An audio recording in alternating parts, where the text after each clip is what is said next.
大王，若是有办法能救月公主，众人自然不会推诿。可是一命换一命的事，老吴也没有把握。他说过，如果蛊虫不肯，即使强行施法，他也无法请出来呀。大王，这样反而害了月公主。那为的是，既然老吴说那个蛊虫挑剔的很，他一定会选中。反正不是你。大王，我虎威难道是贪生怕死之人吗？可老吴一旦施法，那蛊虫真的应了，他害起人来极其凶狠。那万一选中了谁？不是谁，那个人一定是我们部族里的男人，而且是个身强力壮的男人。大王，这正是我担心的事。这些人里也包括大王。这万一是大王，我们可连驱蛊的解药都没有啊！如果那个蛊虫选中我，就说明这个蛊虫有眼力，就说明我跟月公主有缘分。大王，那月公主只是一匹克马，你可是草原的领头骏马，你不应该为了她一个人去送命。她不是别人，大王，她是我喜欢的女人。去吧。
该轮到我了吧？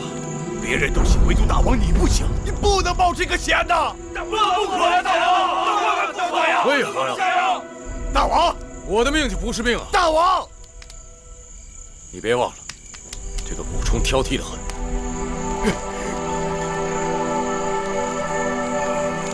大王，大王，大王，大王，大王！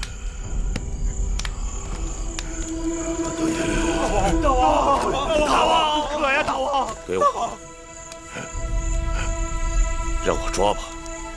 如果我抓到了，那就是我的命。你在说什么？你是觉得我会抓到，还是因为我注定会抓到？那就少废话，拿过来。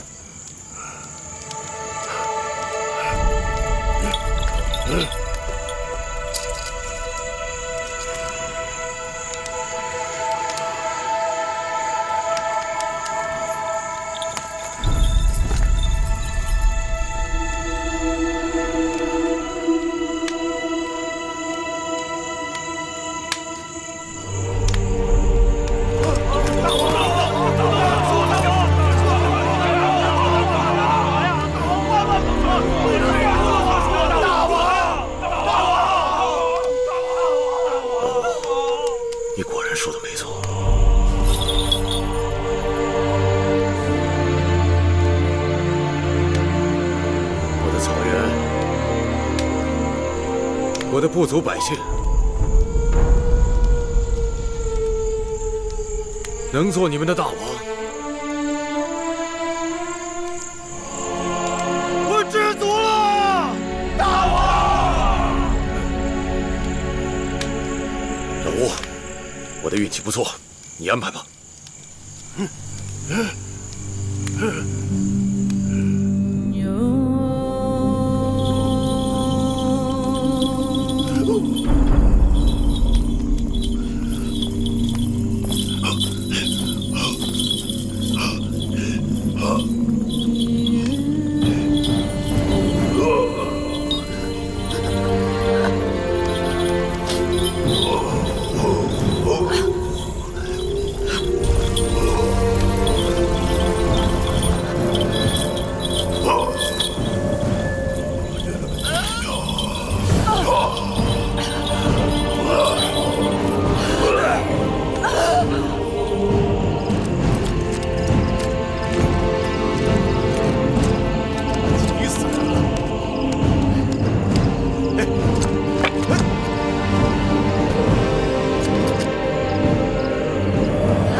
大王，大王，大王，大王，大王，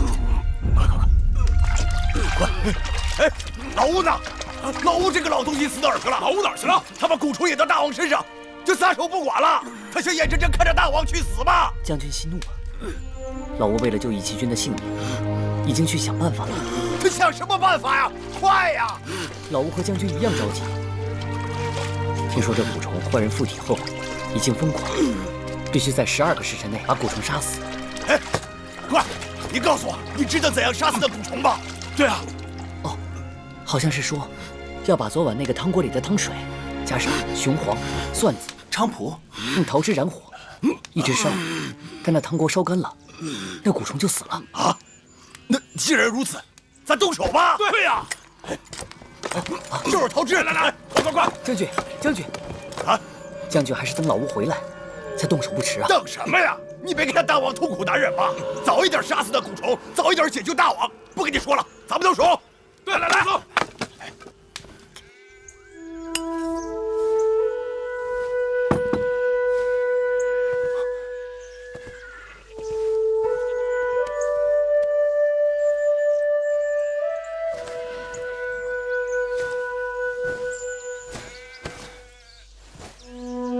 姐姐在找什么？姐姐原有一只簪子，该是在木心那儿吧？是这只吗？木心见到我的时候，把它交给了我。此物件，在别人手里无甚大用，在我这儿，却是如同性命一般。姐姐若要是喜欢的话，弟弟下次出去给你弄个10只8只的，然后送给你。我被人下蛊，无医药可治，只有等死，怎会一夜之间就虎口残生了？是老吴，老吴用巫术救了你。过去见老吴蹦蹦跳跳的，只以为他是拿来唬人的，谁料竟有回天之力。姐姐这次若没有大王，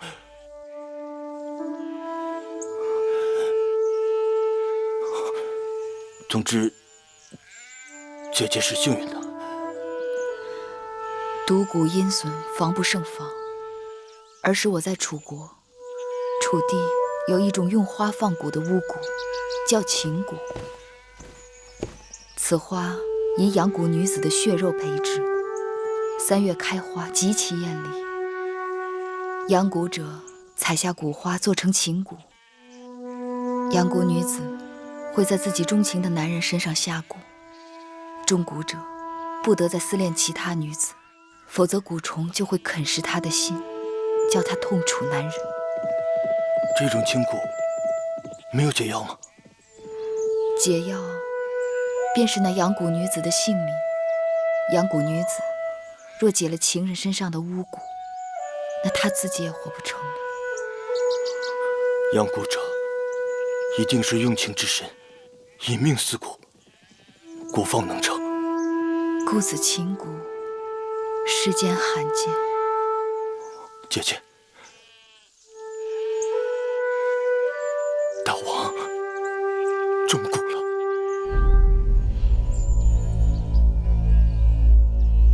你这是在跟我打趣吗？姐姐，你可知道你为什么康复的这么快吗？才刚过了几个时辰，是义渠王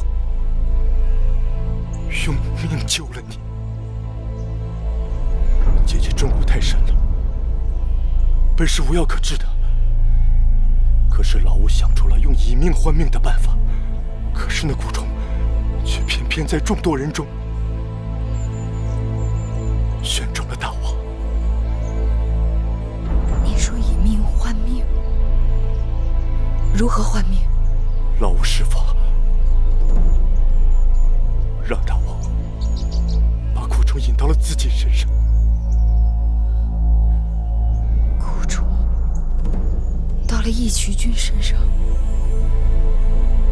那义渠君岂不性命攸关？他此刻在哪儿？在老吴的帐篷里。你带我去，我要去看他。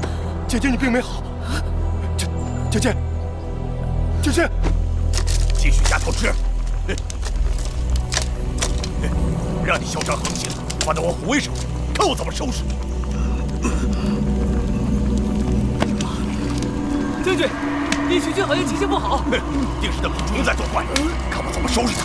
快，给我加桃枝，把火烧旺了！看你蛊虫厉害，还是我虎威厉害？对，得烧死你，烧死你，烧死你！义渠君，义渠君，义渠君！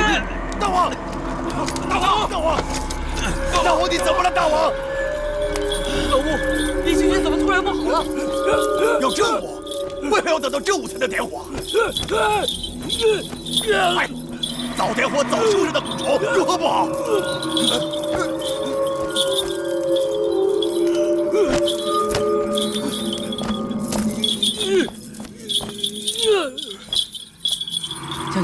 将军，老吴说什么了？完了！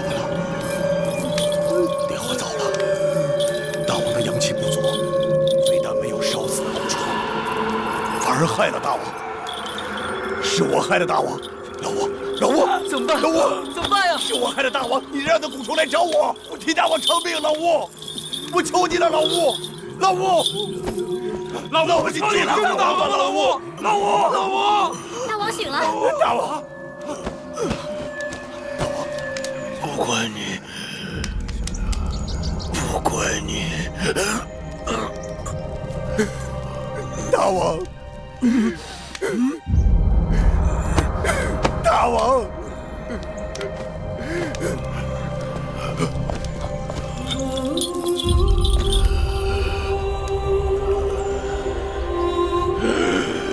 木西，义渠君怎么样？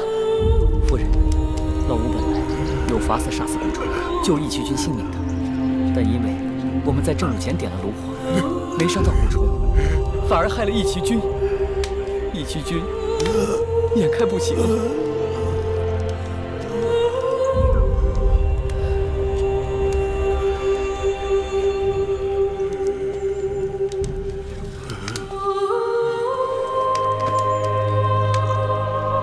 义渠君，是我，芈月在这儿，你听到我说话了吗？你是我见过最不怕死的男子，你不怕死，你更该活。你想想，你还有多少事情未了，怎么能撒手而去呢？义渠君，你听到我说话了吗？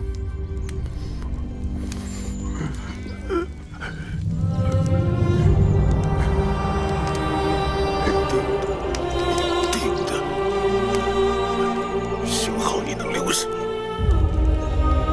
什么命定的？我不许你走，你听到了吗？你我的缘分，也就那么多了。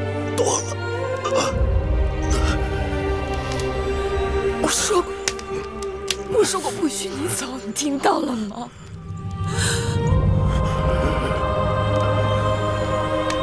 我不许你走，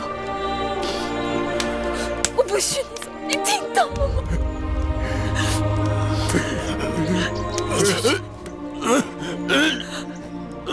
一曲曲，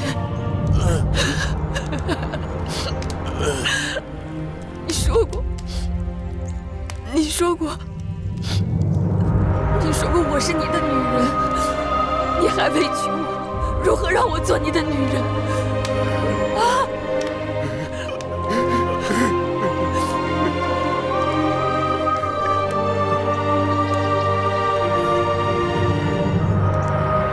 一曲曲，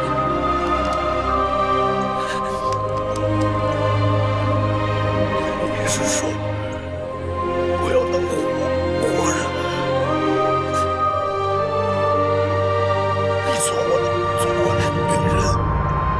你越当众发誓，只要大王闯过这一关，我就是你的女人。你听到了吗？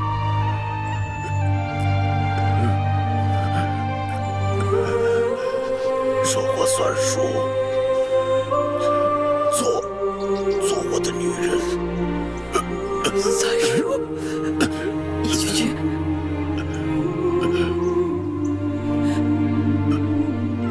一曲曲，一曲曲。老五是正午了吗？快看看，快看看！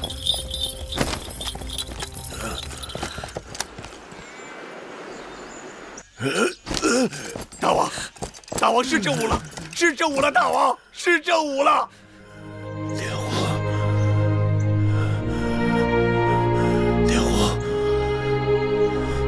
莲花，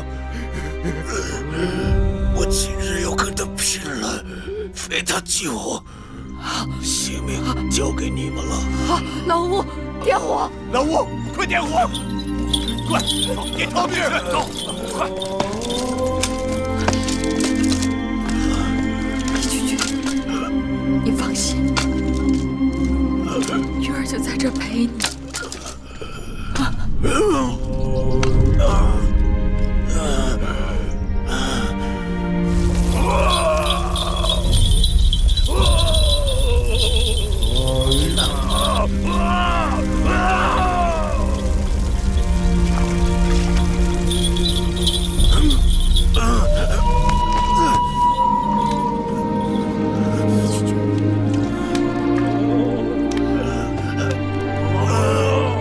你怎么样？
曲君，老吴，老吴。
吓死我了！我没想到你也会为我掉眼泪。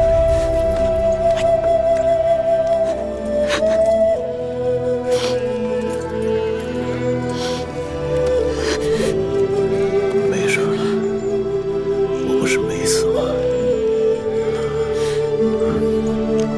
松手吧。只有抱着你，我才能确定你还活着。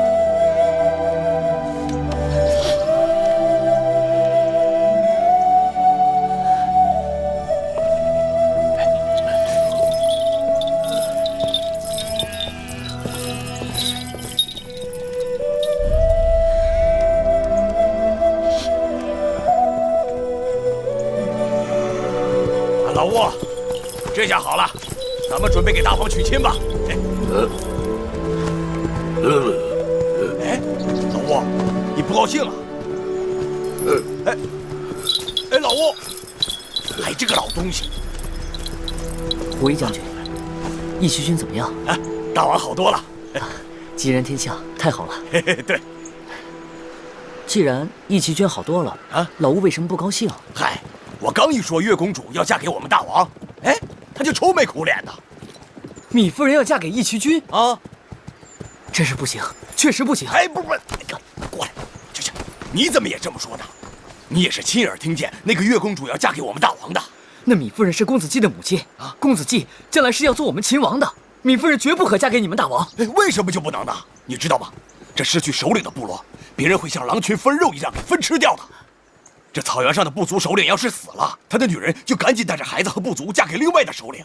这我们大王可是草原上最出色的男人了，有他给你们月公主做靠山，这不好吗？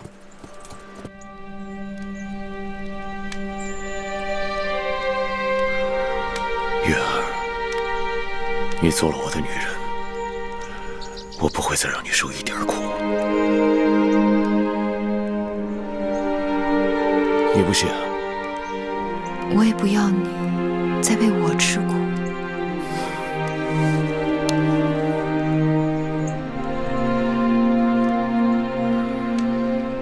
我想好了，我要为你做件大事。你是想下聘吗？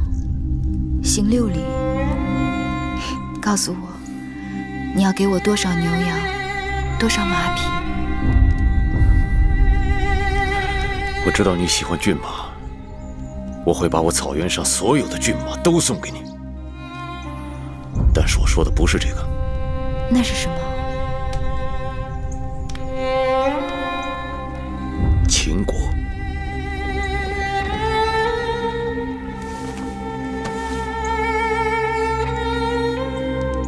你没有跟黄公子回楚国，却跟继儿不顾风险，千里迢迢回到秦国。为了什么？不就是为了秦国的天下吗？你在不省人事的时候，嘴里还一直唠叨2个字，就是秦国。你说你要给我秦国？对。你们秦国的武王荡死后，秦国4分5裂，一盘散沙。眼下正是个好机会，而我的义渠已不再是过去的义渠，如今凭我的实力，足可以帮你跟孩子夺回本就该属于你们的天下。只怕没有那么容易。当然是不容易啊，但动用我义渠的倾国之力，全部兵马，此时此刻拿下咸阳，也不是没有可能。虎威，你在外面装什么鬼？虎威禀报大王，有人即刻要见月公主。公主正忙着呢，不见。这恐怕不行吧？本王说行就行。那可是月公主的弟弟魏冉将军。小冉，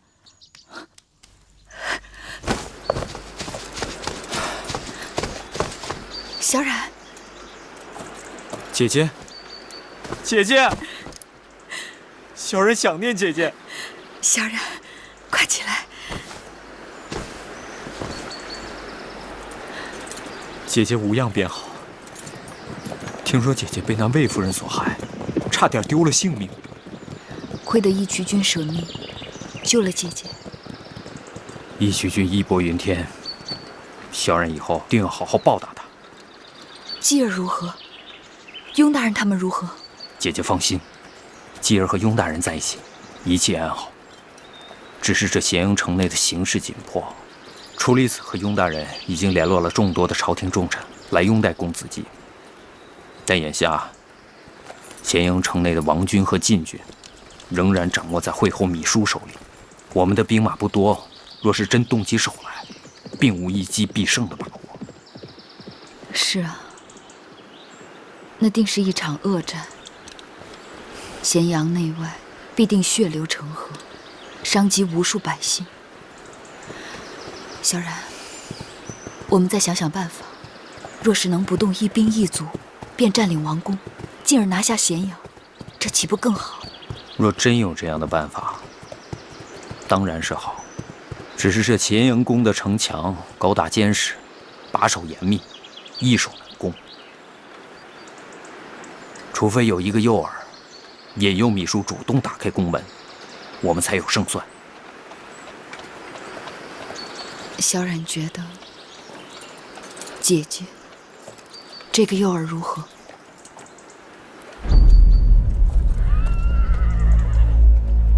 姐姐若是自投罗网，芈姝一定大喜过望。不过如何安排，我们还要花一番心思。咱们再细细筹划一下。这件事，定少不了义渠君鼎力相助。眼下要紧的是，你要先稳住芈姝和魏夫人那边。你最好先放出风声去，让他们知道我又被义渠人给抓获。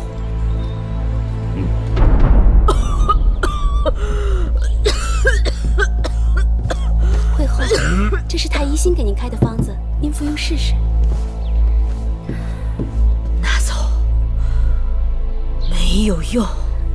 惠后，那治病的药引子都不在咸阳城里，太医再换方子也是无用。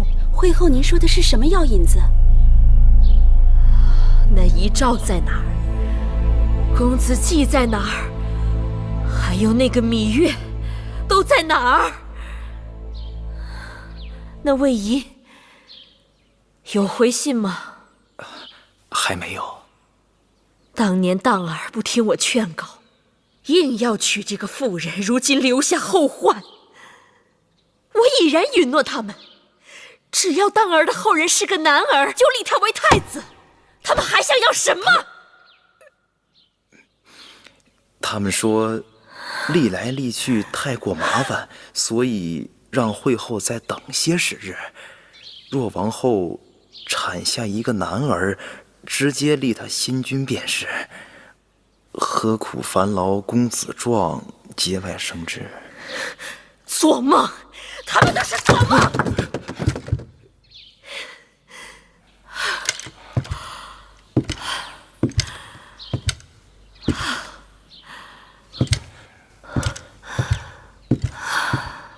拜见会后。甘相，又有什么坏消息？是好消息。说。微臣刚刚得知，不久前芈月被义渠人抓走，眼下正扣押在义渠君的老营里。义渠君，就是10几年前劫持我楚国送亲车马的义渠君。正是。消息可靠？确切无疑。这义渠君卑鄙狡诈，这些年没少跟秦国作对，骚扰边境，攻伐城池。当年他用芈月做筹码，向秦国要了大量的粮食和布匹，尝到了甜头。这次他又要做什么？自从遗诏的事在朝堂上下传得沸沸扬扬，许多人都在打芈月的主意。义渠人唯利是图，肯定知道芈月价值连城，所以跟着一起搅浑水。还有，冬天快到了，那是他们义渠人最难熬的日子，想必他们想借芈月的身价敲诈一笔，也好过个富足的冬天。哼，这种人见利起义，既然他贪，就给他点甜头，让人带话，只要他肯把芈月交给我，赏粮5000车，绢1000匹，10000斤。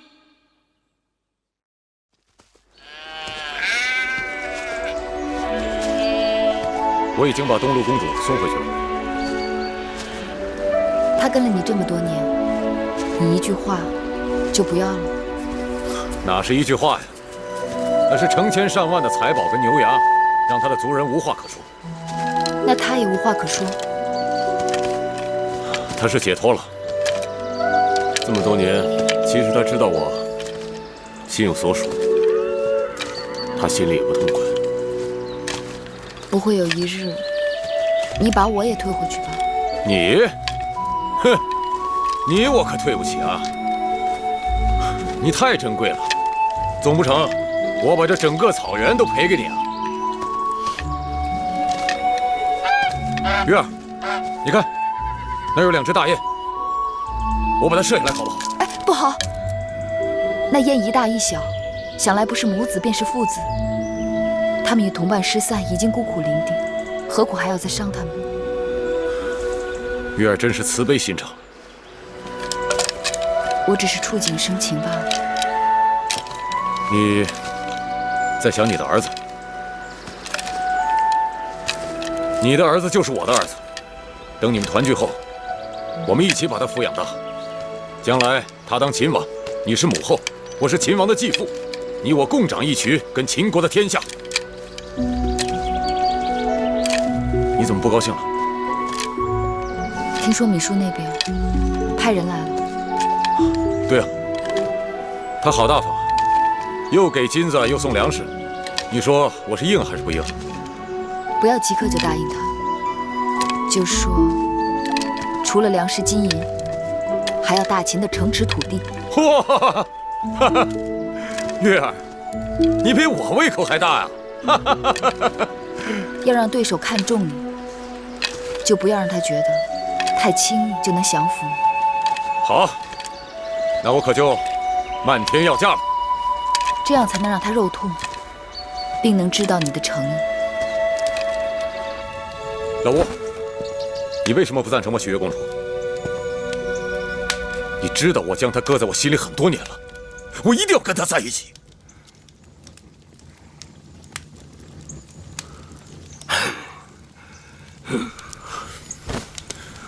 老吴，这是桩划算的姻缘。按规矩，大部族的首领死后，谁娶了他的寡妇，就等于接手他的部落，他的儿子也就成了继子。我现在要娶的，那可是大秦国王的寡妇。我要让月公主的儿子，我的继子当上秦王，这样不费一兵一卒，我就可以得到一个大秦国，这有什么不好啊？老吴，老吴。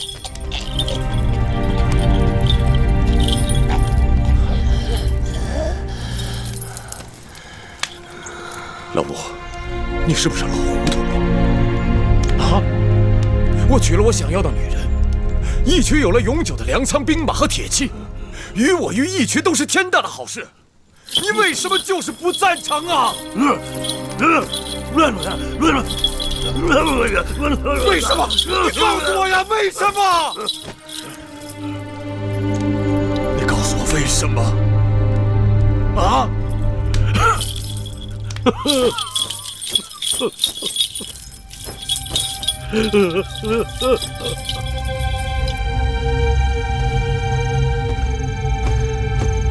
上次这富阳宫被义渠人放了一把火，幸亏救得及时，眼下还能凑合住着，只是不知道什么时候才能回咸阳宫。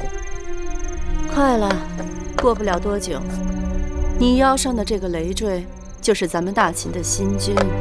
等他做到宣誓殿，咱们就可以搬回披香殿了。那回了咸阳宫，会后是不是也该搬家了？你想让他搬到哪儿去？谁管他搬到哪儿去？孩儿只是更喜欢交房殿罢了。那时候，你喜欢交房殿还不是一句话的事儿。只是眼下，你我更要当心。眼下就是害怕米叔那边横下心来，孤注一掷，收拾了芈月，再拿我们开刀。你是说他会在你生下孩儿之前强行立公子壮为王？是啊，如果那样，这肚子也救不了咱们了。我倒是有个主意，羊汤止沸，沸乃不止，干脆来一个釜底抽薪。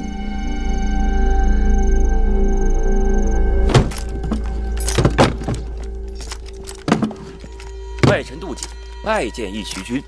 义渠王。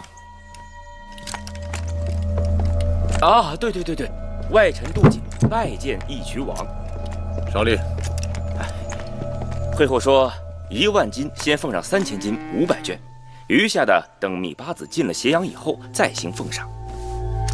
快，这是5个城池的印玺和地图，请义渠王查收。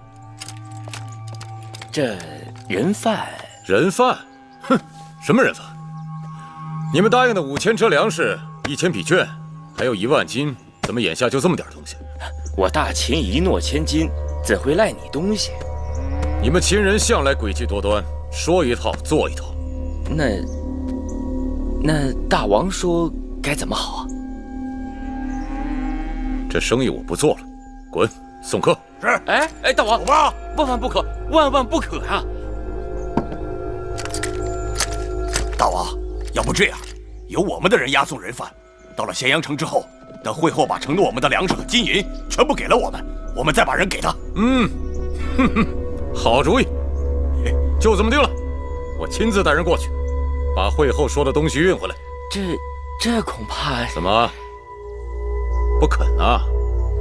我告诉你，等着跟我做生意的人多了去了，眼下就有比你们会后出的价钱高得多的。好，就照义渠王说的做。不过义渠的兵马进城不能太多，免得误会，千万不要引起兵乱。那是自然。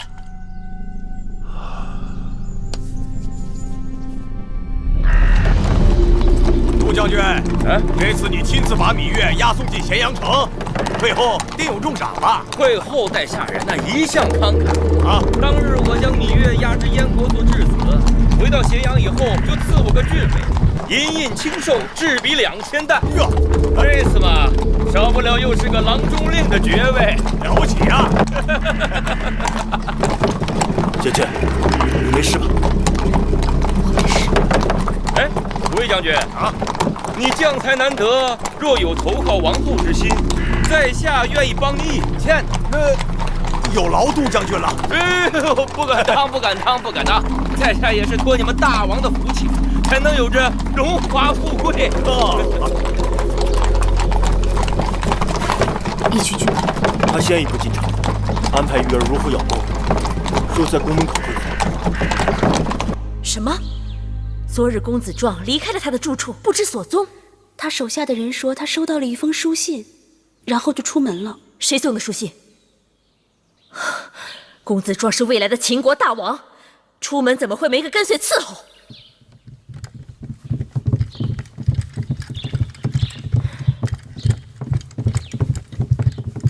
会后，甘相来了。会后，会后，免礼。甘相，我刚刚听说魏夫人和武王后已经答应与我们联手，并说他们有一份大礼要送我。甘相看此事，此事来得突兀。那武王后没有几日就要临产，他们一直想借婴儿一步登位，怎么骤然改变了主意？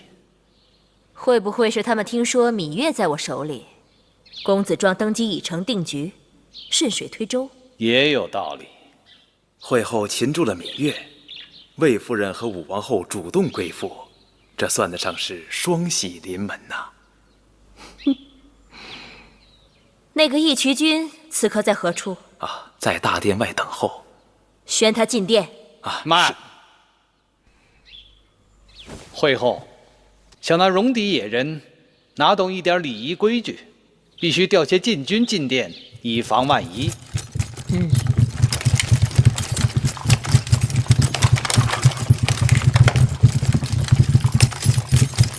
宣义渠君进殿，觐见会后。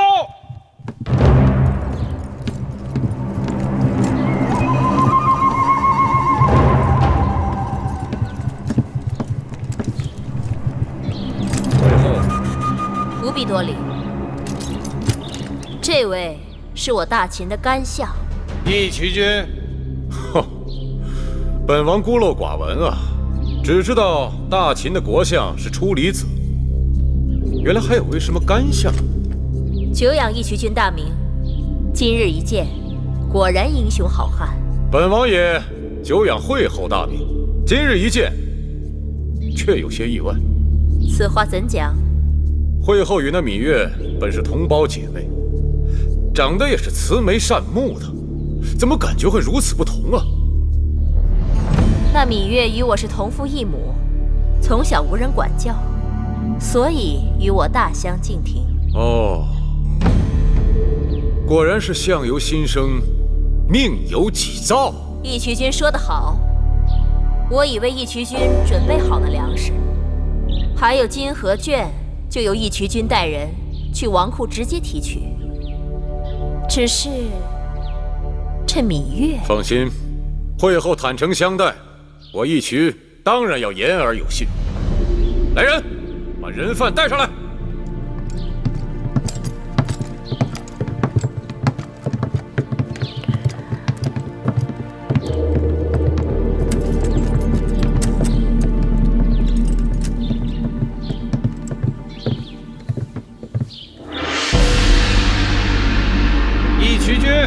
这芈月乃我大秦朝廷重犯，却身无镣铐束缚。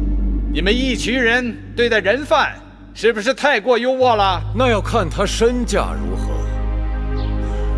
如今的芈月，那可是价值连城啊！哈哈哈哈哈哈！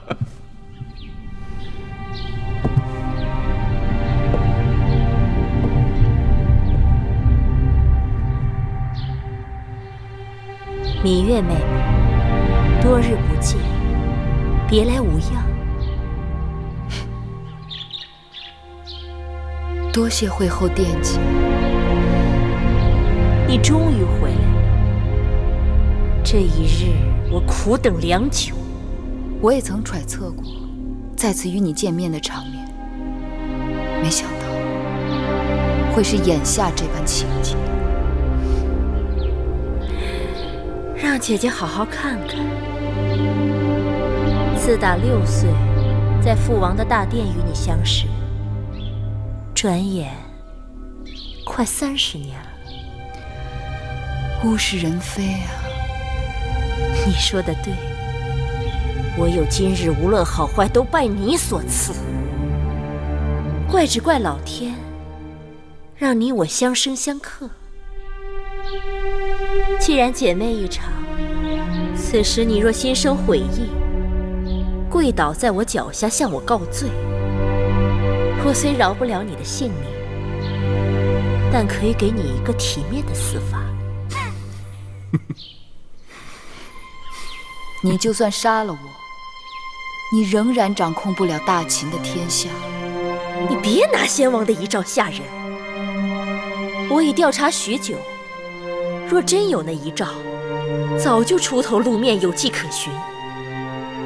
我也曾想过，或许遗诏在你那儿，那就更好了。只要你死了，那遗诏就会跟着你灰飞烟灭，销声匿迹。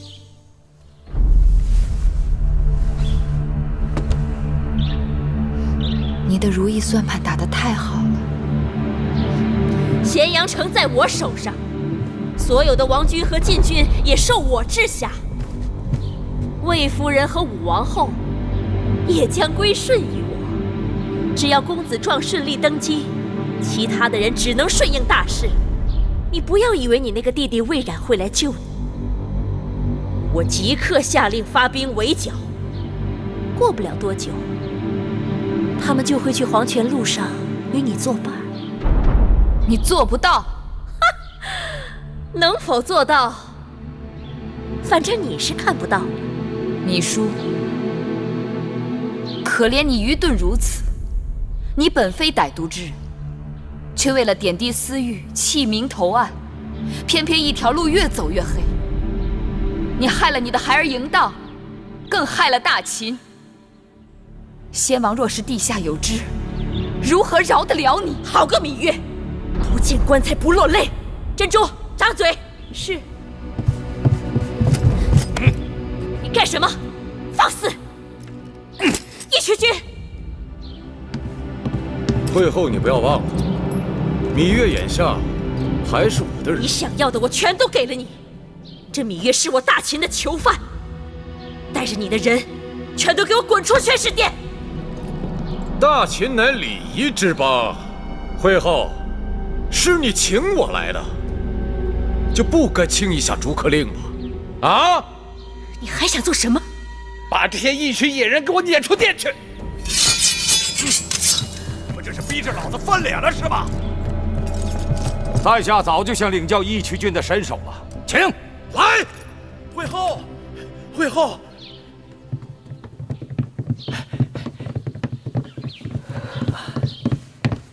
武王后和魏夫人给惠后送的大礼到了。他们送的什么？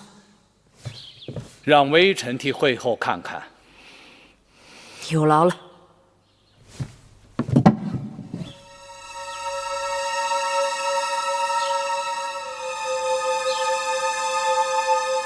遗物？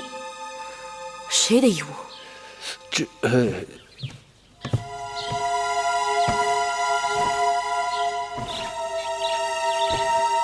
是公子壮的。冯家，昨日是谁给公子壮送信的？正是小的。他们把公子壮弄到哪儿去了？小的只是奉武王后之命行事，公子壮出宫之后的事，小的一概不知。好你个冯家，我待你不薄，提升你为患者令，你居然忘恩负义，卖主求荣。惠后此言差矣，小的的主子早已是武王后，小的对武王后始终不二。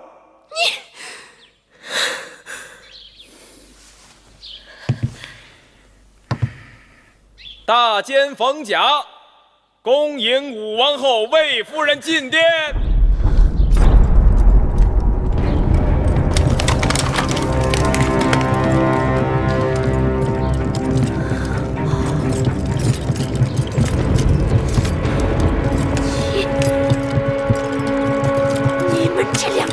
上作乱的东西，也敢走进宣誓殿！快把这几个贼子拿下！谁敢动？武王后怀的可是大秦的储君，有2个脑袋的，过来试试。义渠君，会后答应给你的东西，我们一样不少都给你，再加万金。你把芈月交给我们如何？那你先把你的万金抬上大殿再说。我们武王后拥有大秦天下，哪儿在乎这点金银？快来人呐！把芈月用链子锁起来，关进囚笼。放肆！芈月是会后想要的人，岂容你们染指？抢人呐！你不看看老子的剑，答不答应？至于会后，武王后马上就要生下武王的子嗣，你也该交权了。只要我还活着，你想都不要想。会后，没法子。会后，再过几日，这宣誓殿就有新王了。哎呦！我殿下，魏夫人，还等什么？即刻叫人抓起这些妖言惑众、企图篡位之徒！丹相，识时务者为俊杰。新王即将登基，武王后对每一位老臣都寄予厚望。你们把会后请回交皇殿，这宣誓殿也让他做得太久了。会后乃先王遗孀，你们休得无礼！谁敢再往前一步，格杀勿论！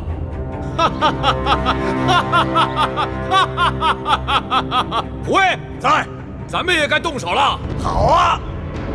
先将这个阉人给我拿下，他敢冲撞贵人，拔了他的舌头，再关到囚笼里去示众。是。武王后，魏夫人，住手！打狗还得看主人呢。哦，这狗还有主人呢。好啊，我倒要看看谁是它的主人。站出来，我连它主人一起打。嘿嘿，过来吧！武王后，魏夫人。好，武王后，义渠君仗义直言，我定会有所回报。不必了。楚离子，进来吧。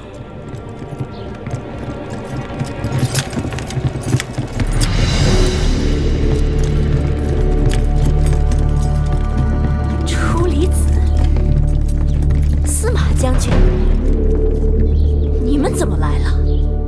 臣奉先惠文王遗诏，迎新君继位。哪来的遗诏？哪来的遗诏？武王后身怀大秦未来的储君，就算是先惠文王有什么遗诏，你们也应该跟武王后知会一声。魏夫人不说我还忘了，武王后身子沉重，十分辛苦。只可惜，储君在哪里？难道你们还要继续耍这骗人的把戏吗？你说什么？我说什么？我说什么？你们应当心里明白。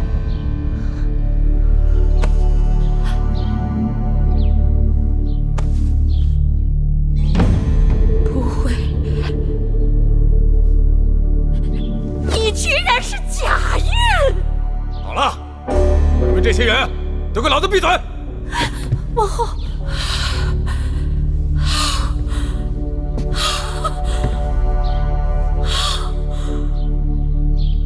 芈夫人，请吧。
长而盈济，凯替君子，仁爱宽厚，深明大义，特传位于公子嬴稷。恭迎新王上殿！恭迎新王上殿！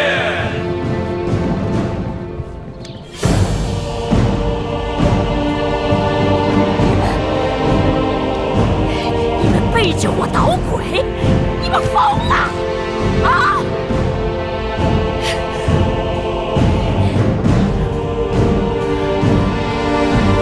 拥戴这么一个黄口小儿，他非嫡非贤非长，为什么？奏魏后，武王后、魏夫人回宫。是。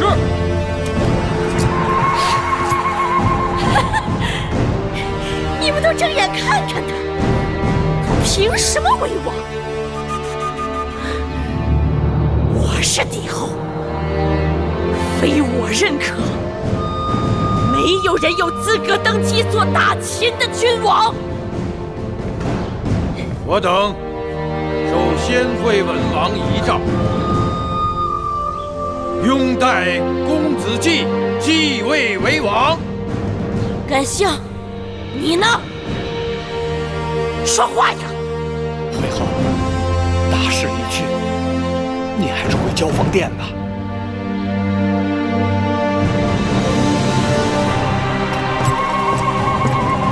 吧。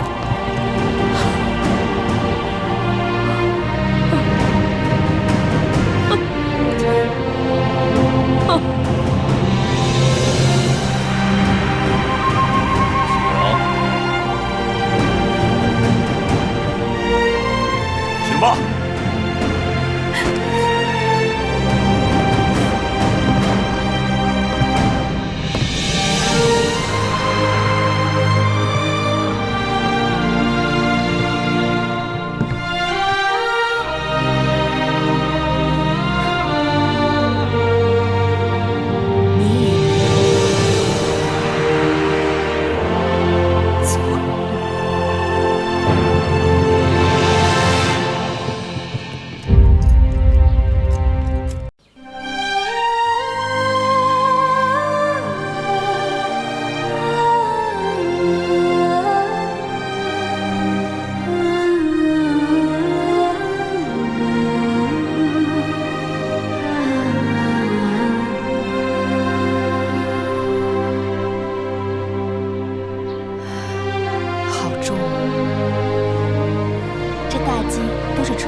我是说，今日是第一次上朝，心里好沉重。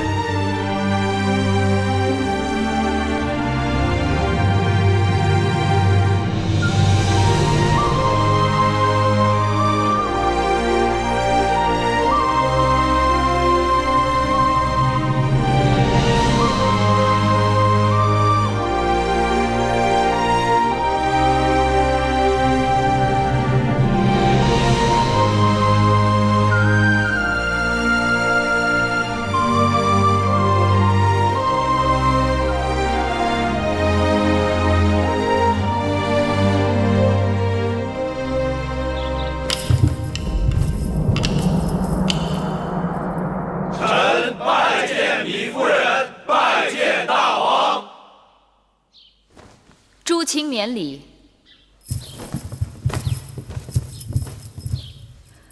今日议立何事？臣处理集有奏。准。先武王当在洛阳并天，子贡已经运回咸阳，因朝廷内乱，迟迟未曾落葬。既然武王当的灵柩已经回到咸阳，当葬入王陵。是。会后所言极是。甘相，你说什么？微臣说会后英明。芈月糊涂了。甘相先前一直尊芈姝为惠后，何以又尊我为惠后？芈姝失德，当废尊位。如今大王正位，当尊您为正位，为母后，复先王氏为惠文后。芈月最恨人云亦云。既然惠后之称已被占用，那芈月懒得去争抢，还是免了吧。我们做臣子的，总得给大王之母后一个尊位。尊不尊在心里，不在嘴上。臣以为，芈姝以惠文后身份行令数年，未免混淆，当为芈夫人另拟一尊号。臣赞同雍大人之言。臣也赞同。这雍大夫之言的确有道理，臣也赞同。既如此，不知诸卿拟何尊号？武王以君王之尊而效匹夫之举，因之殒命，令得秦国大乱。此乃芈姝教子无方，有失母德。想当年周武王英年而逝，一下成王年幼，幸得母后王姜辅佐，匡正王道，从而成就周氏江山数百年，至今不灭。周氏三母称太任、太姒、太姜，臣以为当以太字为尊号，称太后。太者大也，也作太字，而以为形容未尽之意。古以太字为最尊，王之楚为太子，王之母当为太后。臣以为芈姝有失母德，太后当尽母职，代王摄政以匡正王道，行古人未行之新政。故建议自今日起，王之母当不负前王谥号，另行单独称为太后，不知可否？臣以为魏冉将军、雍瑞大夫所言甚是。初离子以为如何？臣但遵王意。既如此，自今日起就尊圣母为太后。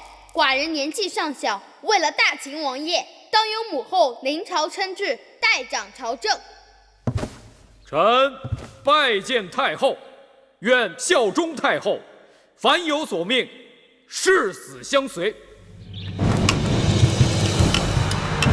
臣拜见太后，愿效忠太后，凡有所命，誓死相随。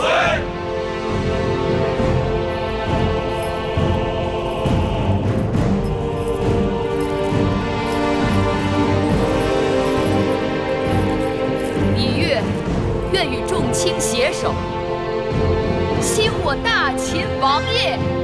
兴我大秦王业，兴我大秦王业。公元前306年，在魏冉和初里吉等人的支持下，秦昭王嬴稷登基。因其年幼，其母芈月听政。自此开端，中国历史上有了第一个太后。芈月开始了长达41年的执政生涯，史称宣太后。